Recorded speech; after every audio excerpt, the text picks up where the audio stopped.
Let's talk hip thrusts. First part will be setup, second will be instruction. So, first part, you don't need these little guardrails. So, take those bad boys off, put them somewhere safe that you're not going to trip on them, and then grab yourself a bench that is knee height or maybe even a little bit lower.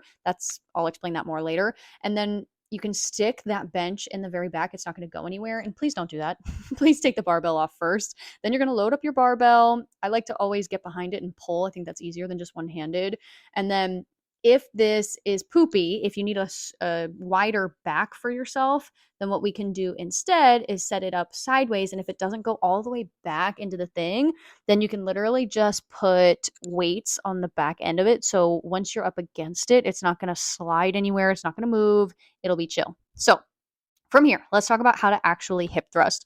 Again, knee height or maybe even a little bit lower to make sure that you hit parallel. And here's where I'm going to show what that looks like.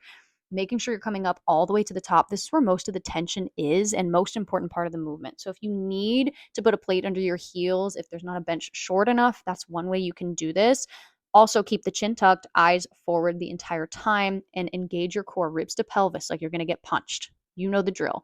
Now, when you come up, think about like a little ice cream scoop, just scooping the bottom of the container, coming up to parallel. So, if we're going to add the barbell now, also please make sure you have a hip pad or something to protect your hip bones. Don't just put the barbell raw dog on your hips. That's scary. Okay, please don't sit here, but this is just me demonstrating again. Engage the core, look forward, coming all the way down and all the way up with a squeeze at the top and coming down slow and controlled. One big mistake I see with this is when you're coming up, you're just coming straight back down and you're missing out on all the good parts of this movement because this part right here and coming down is where we're getting the most work out of it. So make sure you take a pause at the top and control when you come down. Don't just let gravity raw dog you. Using that a lot today. So again, making sure you got the nice pause at the top. And when you're done, straighten your legs, roll it off of you, and you should be good to go. I hope this helps.